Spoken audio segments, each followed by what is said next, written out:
No doubt about it. The teams they lost to as well are not bad teams. Yeah. Obviously, like they lost to Secret. They actually took a match off a Secret, and then lost to Viking, and they took a match off a Viking. So, whereas with NiP, it's just almost all red on their Dota, but it's not looking great for them. And this is the stage of we're in the group stage still.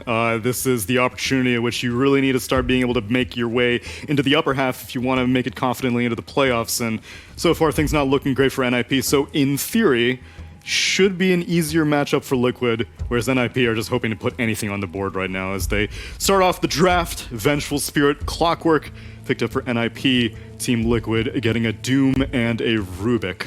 It's a possibility that Team Liquid just adds Grimstroke on top of that, having double Doom, double Lift, Fate Bolt, you name it. It's just that strong of a combo. I don't see it being banned out. They go with the Batrider. Okay, they might shift back to, after seeing this Batrider, pick the Oracle. Yeah, they really love that hero. I'm surprised to see a Batrider come out and no Oracle ban. Like that's like the hero right now to counter it.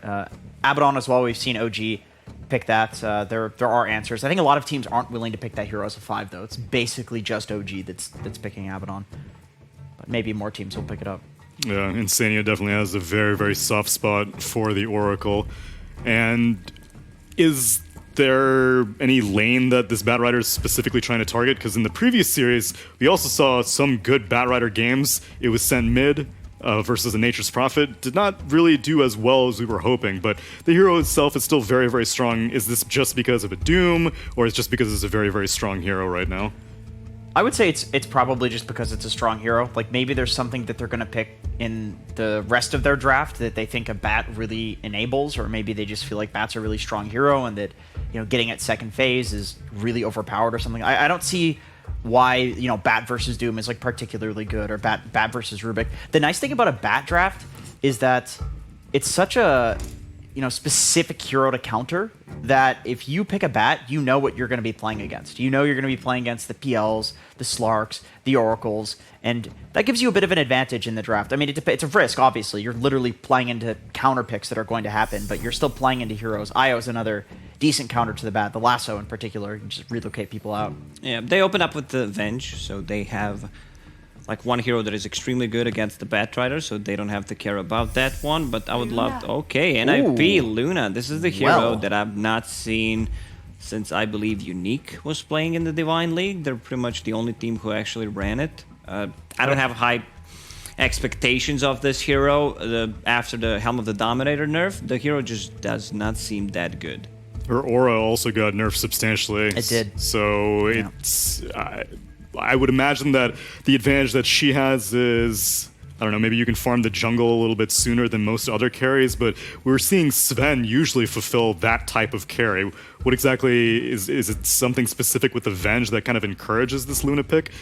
Because it seems like there's not enough justification quite yet. To me, this looks like NiP, their backs are kind of up against the wall. They're playing against a team that is very likely right now of a higher caliber. I think they're probably feeling that. They just want to... This is cheese. This is basically cheese without committing to something crazy like a Pudge or a last pick Brood. Like, nobody thinks that this Luna hero is good right now. They're just saying, okay, well, let's build a draft around it then. Let's pick the Venge. Yeah, it's a great way of thinking. Let's just build a draft around a hero that's not good.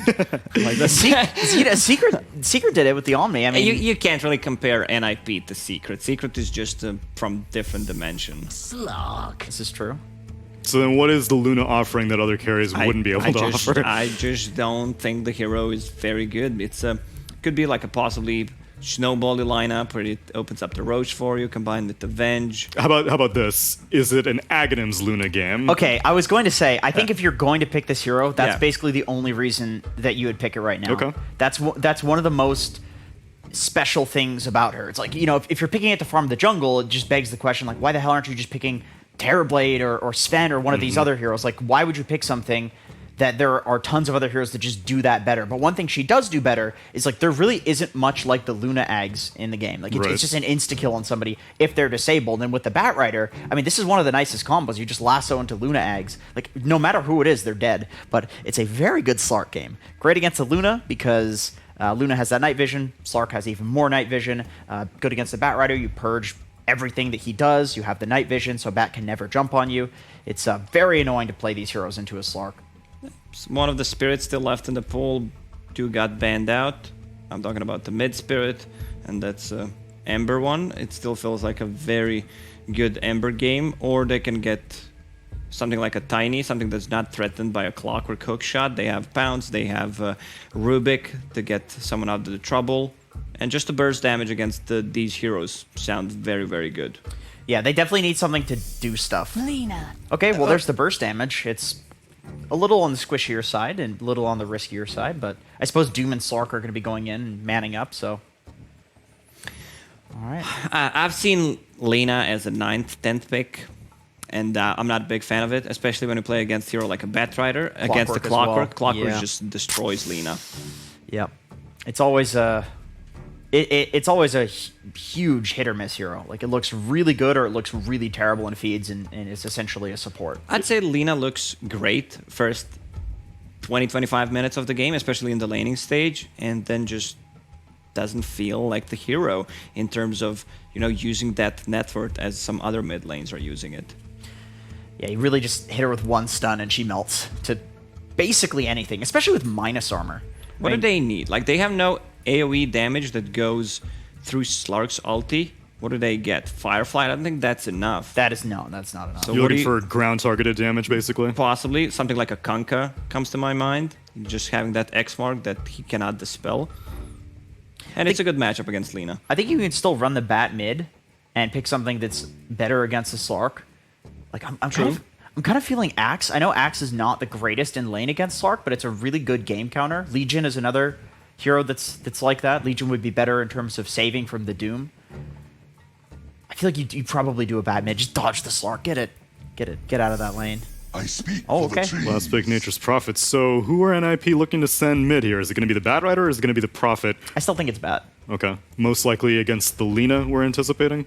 Yeah, I think I don't see why Lena would do anything in that matchup. You definitely have kill threat as Bat versus Lena, and then the Nature's Prophet will do incredibly well versus Slark. That's a tough matchup. You just can't deal with the physical damage and the treants. This whole series looking like a tough matchup. The odds, despite the fact that neither of these teams have picked up a win quite yet, still NiP have more losses overall, so heavily favoring Liquid. But Lacoste, based off the drafts, do you really think it's a 1-4, 0.75 kind of draft, or maybe not quite?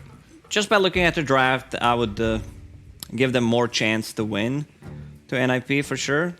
This is the kind of a draft that, you know, can pop off. We've seen what Virtus.pro did in the previous game with the Nature's Prophet. I mean, they had Lycan, but Luna can fulfill the same role, I would say. Still, you know, I'm still favoring Team Liquid in this one. It's a great Slark game.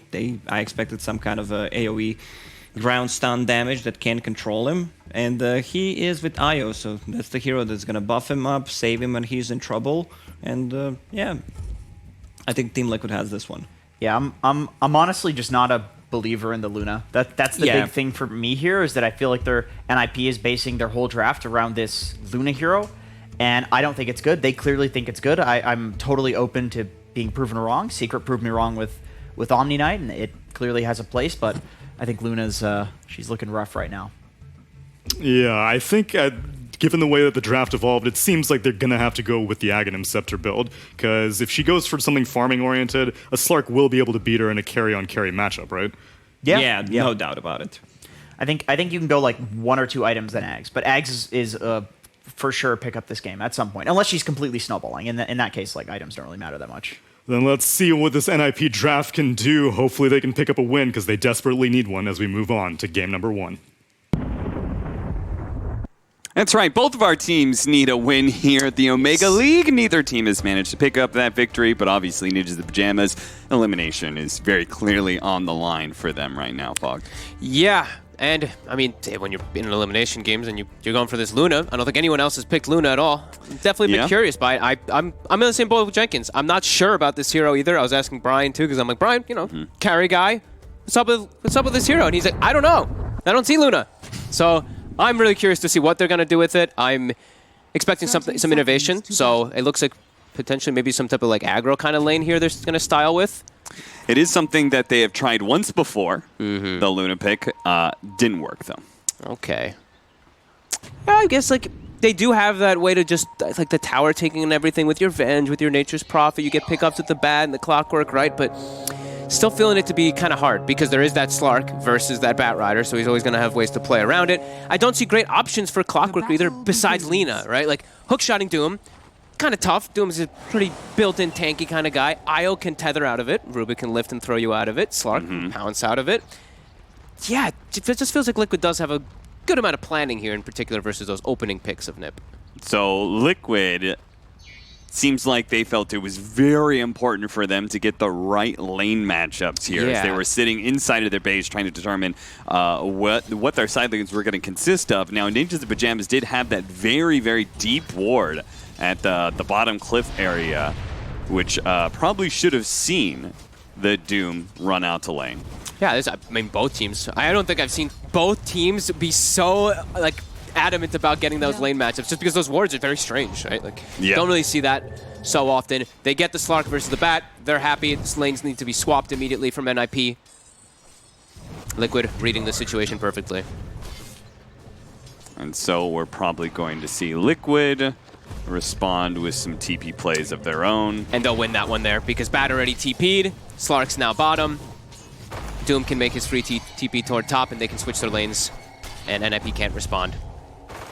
And now they even have like a Lina versus Nature's Prophet mid, which we didn't get to touch on too much, but seems pretty okay for Koifa. Why didn't Boxy TP? I don't know. He's still holding it.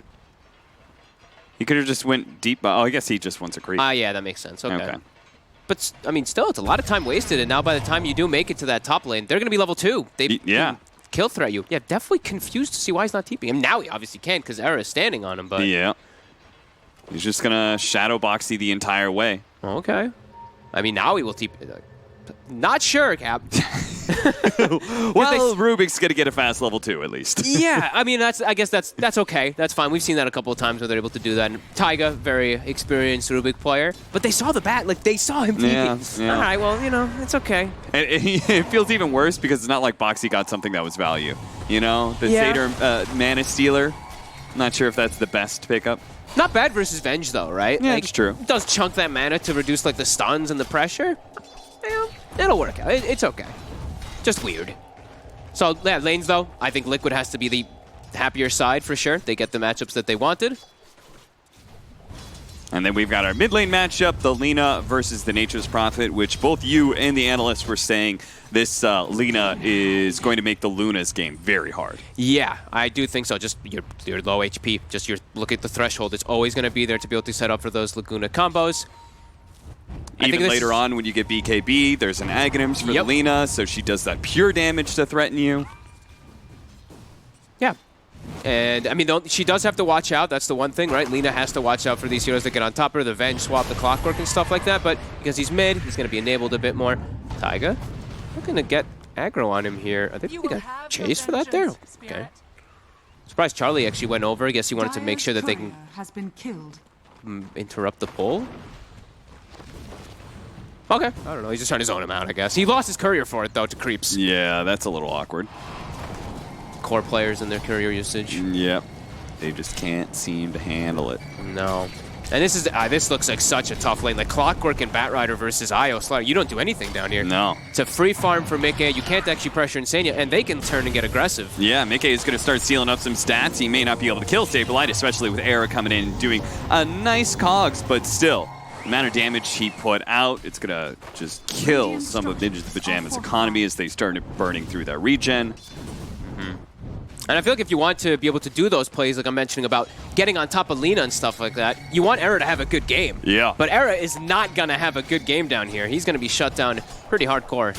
And already we see those rune rotations coming out. Taiga checks top rune. They didn't check the rune for the Batrider. So now Lina gets a full regen filled up. For the Nature's Prophet, sorry. It's not even like Era, like in this sort of situation, I'd be looking at this lane and be like, I don't want to be here. I'm going to go gank top. Try lane time, right? But Saberlight, he probably doesn't want Era to leave because he's so threatened by that Slark with the extra movement speed from the IO tether. Yeah, I think they actually just have to pull lane. I don't think there's anything else you can do down here. Pull lane, make plays top, have your Nature's Prophet TP and set up for kills, right? Like, just leave Saberlight on his own. I don't see Era accomplishing too much down here. Fate Bolt on to 2, plus a lot of Scorched Earth damage there. Ninjas and Pajamas are pushed back. Oh, I mean, I guess you'll get a courier. Okay. Not too bad. Trying to get the distance right now to be able to get the cogs pushed back. You can see Mickey is trying to limit that distance. He's stopping his animation after he attacks every single time to try and keep as close as possible. The cogs finally goes out. One hit from the IO, but that's not enough. 20 HP is what he'll survive on. And Era can start backing up for the bounty runes if he wishes. Did he get bottled? I think it looked like he got bottled maybe, there between the hit, because he was a little bit lower. Maybe saved him, maybe didn't. Either way.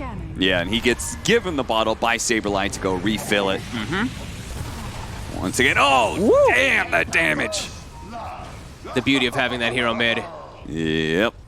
It's pretty crazy how much. I was actually looking at like the math on how much it is as a spot him. They're looking to get aggro. Bit of trades here. Saberlight trying to turn with a TP from Supreme. 2 seconds till the tether is back up. They need the distance to make sure Insania gets that long jump away. Ooh, nice by Era. They do manage to stop it with a battery assault and get the kill anyway. Very nice. Yeah, I mean, Nature's Prophet 6 so early on. That last bounce, it does almost 800 damage at level 1. Or like, it's like 696, I think it is, if you get it on the exact last bounce. Yeah. And then you just throw in, like, if they have the null talismans, exactly, you get some extra percentage out of that. It starts becoming pretty insane.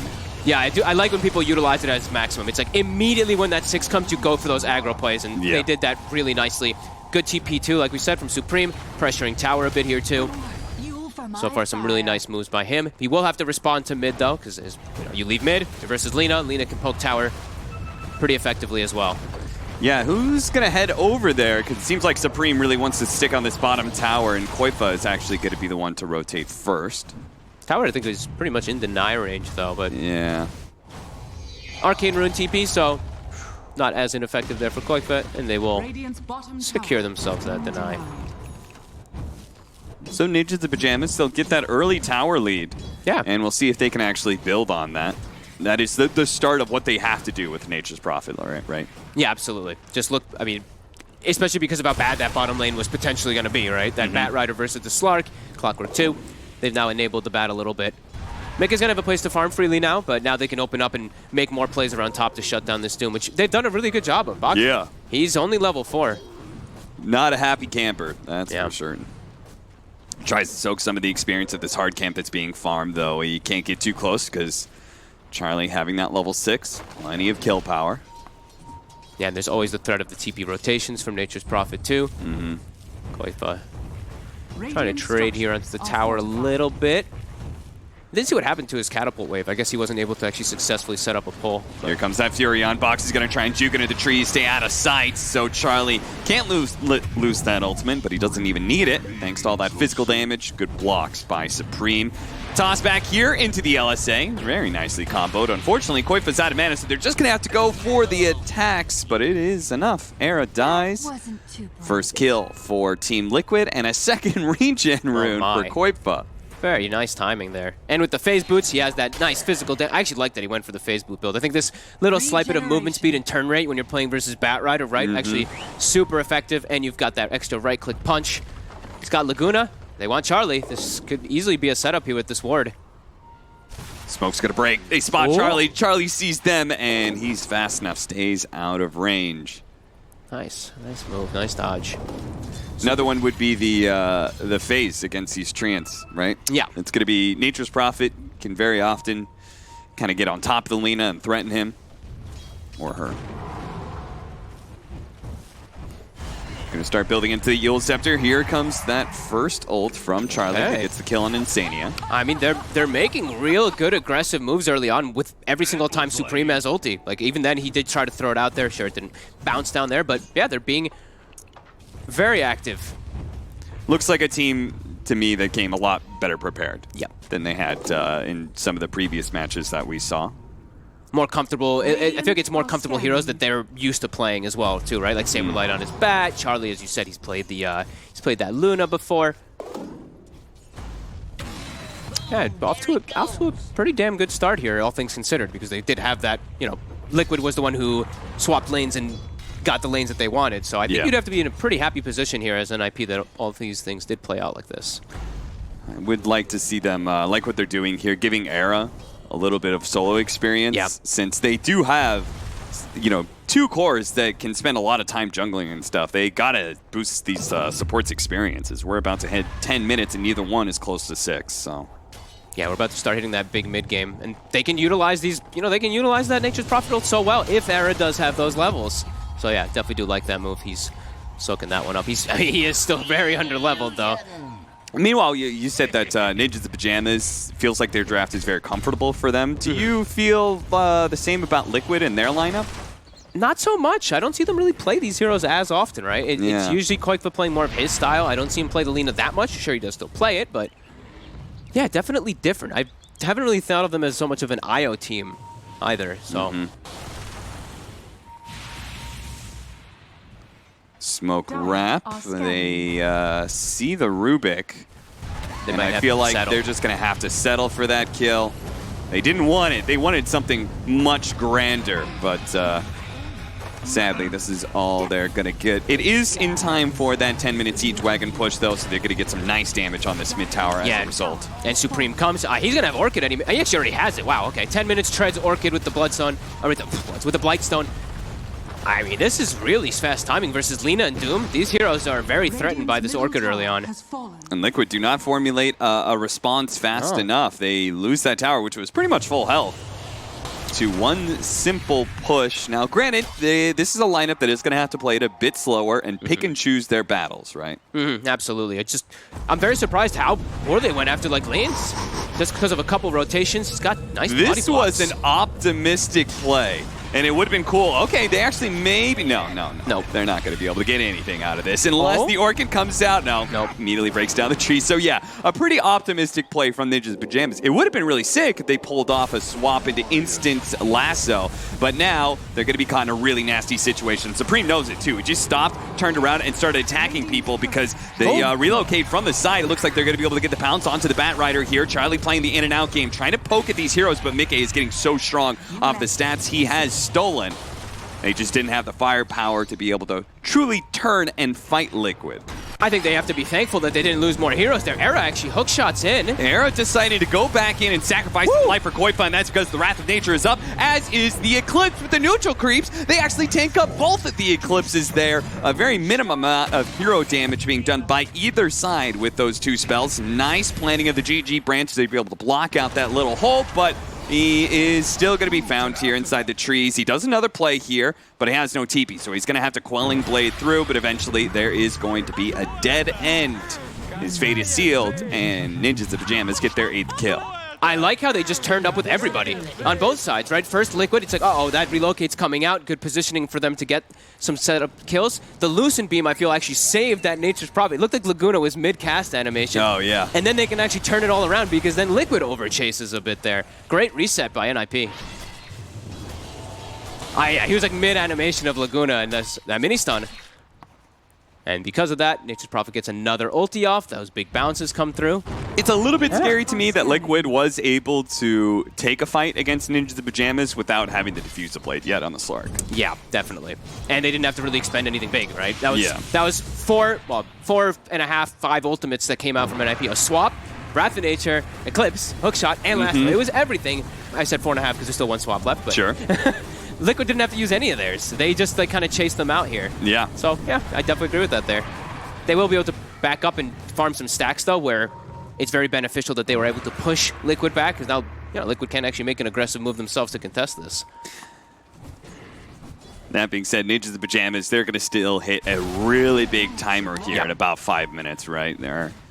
Another timing will be around the BKB of the Luna, I'm sure, but once you get that first stat item, and you're probably going to get your, what is Saberlight's current build? He is a bit far from the Blink Dagger for now, so maybe a little bit longer than 5 minutes, I guess we'll have to see. But once you get that strong combination of initiation plus the stat build up on Charlie,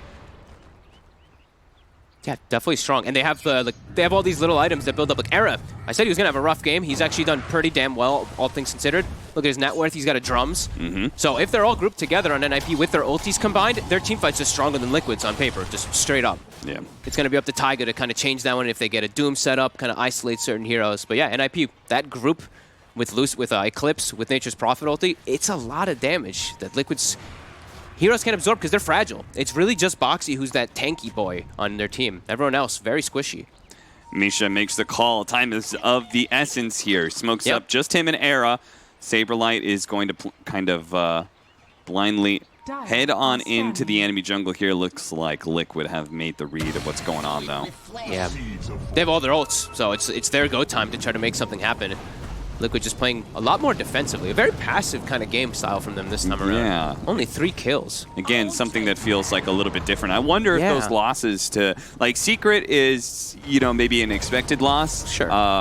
But, like, Viking GG, I have no doubt Liquid looks at Viking GG and says, that's a team we should be able to beat, right? And so maybe they're, maybe some of that has changed the game plan for Liquid and how they're going to approach these matches for the rest of Omega League. I guess we'll just have to wait and see. Yeah, I mean, this one's just like, all right, Mickey, you're Slark in a pretty good match, a core-to-core matchup. Yeah.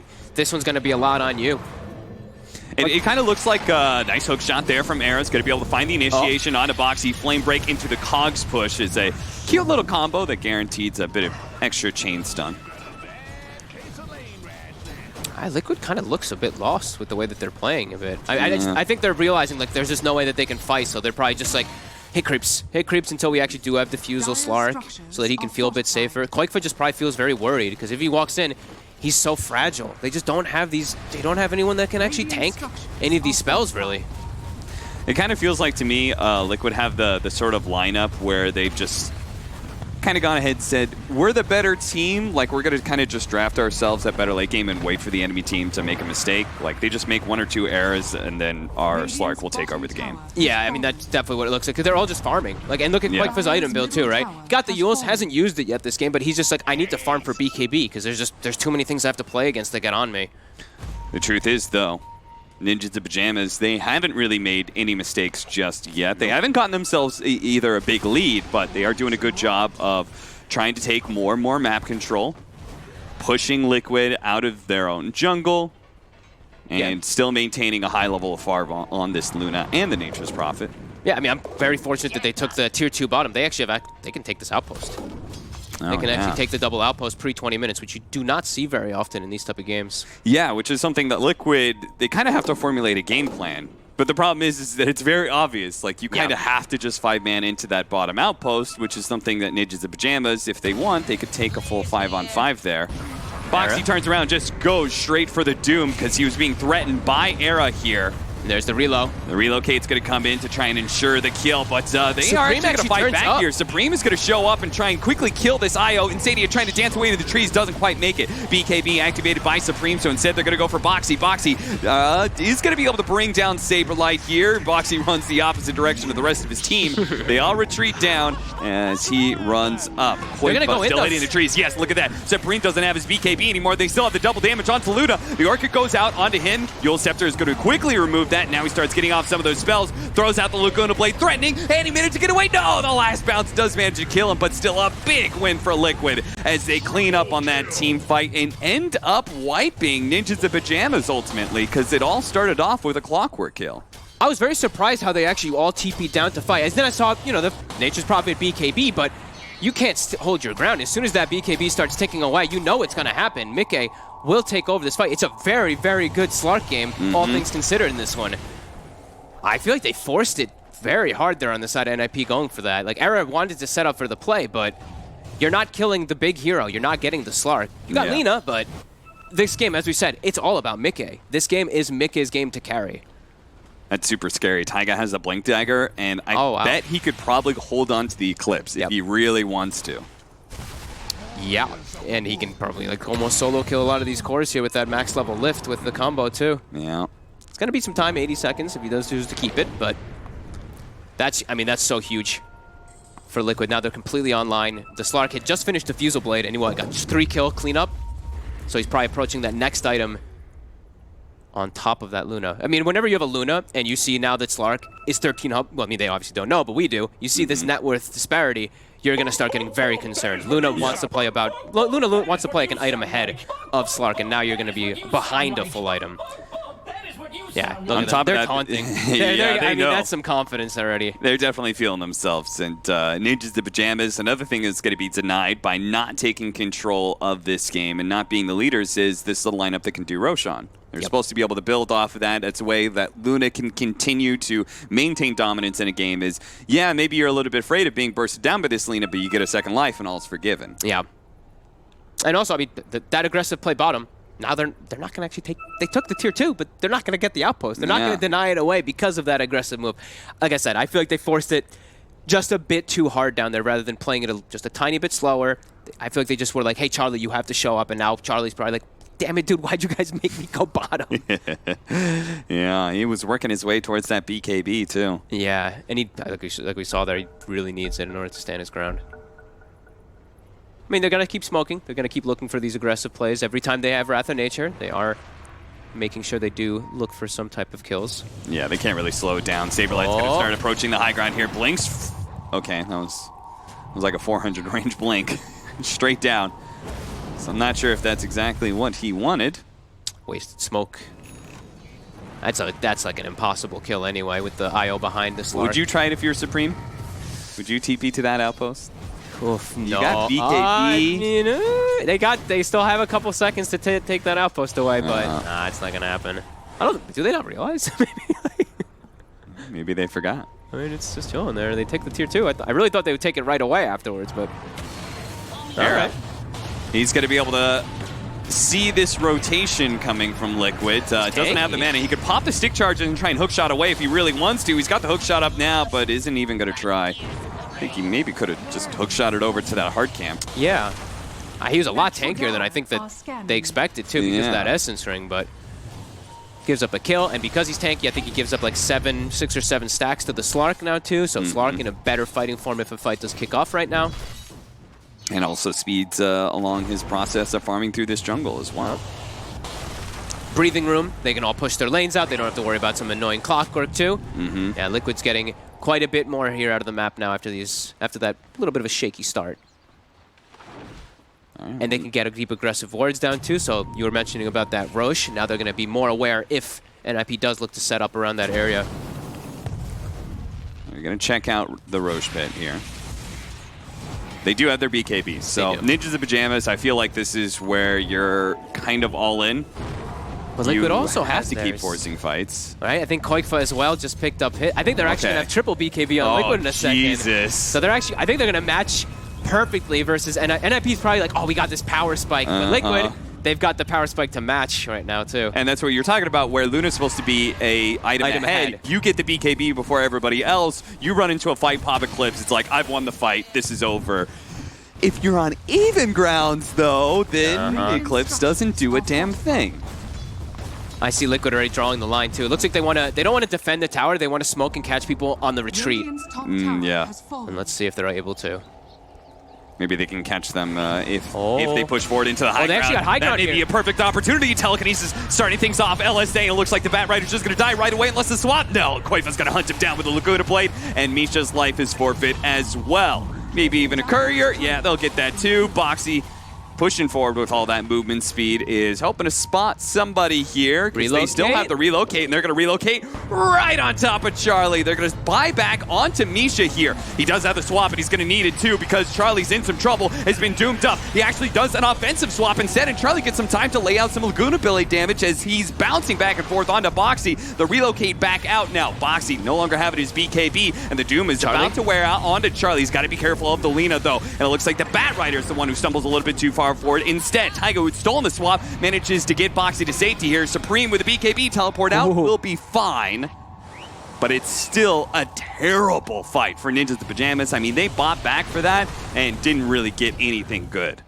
Bought back and died on the both of them immediately. And now, I mean, what, 22 stacks on the Slark. He can run around and continue being even more aggressive. Oh, boy. They've hit their timing absolutely perfectly just to match you. Like we said, NiP, if they were an item ahead, that would have been perfect for them. They would have been able to take it, but smoking onto the high ground as well, too. And now, like we said, it's 22 stacks on Slark. He's looking for fights. Looks like Mickey wants to go for Supreme instead, and Supreme doesn't have his BKB back up, but they didn't have a pounce either. Charlie, oh no, he has no way to be able to cut through the trees, so the stolen sprout from Taiga is going to be able to find this kill. Downside to being a range carry, I guess. Oof. Oh man, it's starting to get out of hand real quick. Yeah. Mickey 509. Oh my goodness, this Slark is massive. And like you said, full item ahead on top of Luna. Eye of Scotty is, in my opinion, one of the most insane items when you're playing versus ranged carries. You just don't attack, you don't move once you get hit by it a couple times. Yeah, all the way up to a 5k gold lead, and Liquid's really starting to snowball now. The hunt continues, and Supreme has to. That's another BKB charge down the drain. Koikva's even going for his own right-click damage in this game too. He's starting to feel very confident with that Grove Bow. That distance he can... I mean, Koifa is going to scale into a big right-clicker. Boxy went for the Devourer Gold, so he's just going to continue to get bigger and bigger. Like, they're going to have 3 cores that all take over the game, while Ninjas the Pajamas, they have a Furion and Luna, who we've been talking about, both operate from being ahead. Yeah, I can see now. I'm so like when we put it like so straightforward like that, right? You can see why Era was really trying to force stuff bottom, right? They're trying to force the issue because that's what their draft is about. It's about mid-game getting ahead and staying ahead. Once you start falling behind with this draft, the game just becomes so difficult to play. Especially now that your Bat Rider, your initiator, he bought back too, so like he's a lot poorer. He's so susceptible. And now they don't really have a true frontliner in their draft. Where we were mentioning like Liquid didn't before. The Doom is tanky enough, but NiP doesn't have that. Their frontline is a Nature's Prophet with BKB for the most part. They have an idea of where Liquid is, and this time they're going to be the ones on the high ground here, trying to get the initiation on the Slark. It looks like they got him. No, the relocate comes in. Oh, no. Bails him out. Misha barely got away with his life as the Laguna Blade by itself almost killed him. Oh, that was such good preparation by NiP too. Yeah. But Liquid, they were there at the ready. Yeah, I definitely tip your IO there. It's so hard. Like, maybe if you're against, like, the Abaddons, even Oracle, like, it's pretty long range, but, dude, Tether is the longest range save. Bat Rider, it's so hard to play against that. You just cannot pull them fast enough, far enough away. Oh, man. That's so unfortunate. I thought maybe if they had him there, that could be a big snowball round thing because it's right around the Roche area, right around this entire area that they want to play with. But now they expended so much. Now Liquid's going to be full on the aggression themselves. They only have to worry about the Slark not having BKB for about 20 seconds or so, but they know not a whole lot is up for NiP mid. Offensive swap actually going out. Boxy. Okay. He gets ripped apart by all that physical damage. Another swap going out. It's Misha pulling Taiga into a position. Nice stolen swap though, but it does manage to kill Koifa. Taiga, why would you do that to your cores? And he swaps again, but he's dead. What the? Okay, I was about to say, somebody tip Taiga for that, and that's exactly what Ninjas in Pajamas do. They know Taiga just gifted them a free kill on Koifa. Godly aggressive swaps coming out from Misha, and not godly defensive swaps coming out from Taiga, throwing Koifa into the midst. And like we mentioned, it was around Roche. They did that without Eclipse. They did that without a lot of their ultimates there. They just caught Liquid with their pants down. They really did. Think Liquid, they felt so confident. No Eclipse, look how, like, we've been winning every single fight lately. We're almost complete with Scotty. We almost have that Daedalus. Oh, man. And now, Ninjas the Pajamas, they've been given a new lease on life. They've got an Aegis. Aegis, Halberd now finished. They just got a full item up on the Luna, too. Now, like you mentioned, that second life, especially versus a hero like Doom, will be so much more beneficial, and they get time to get those quick neutral items too, get themselves that Titan Sliver. And it feels like the physical damage of the Luna is beginning to ramp up. Yep. They've got the double aura combination as well, the Venge and Luna together. Yeah, wow. I'm just very, I think it just had, fully, this Liquid had no idea that they were going to try to make an aggressive move without ultis up, so got to be a little bit more careful, especially on Boxy's positioning there. He was very far away from his entire team. Now they're on the back foot versus this Aegis. How quick things turn. Charlie all the way up to level 20. Got the 8 stats talent.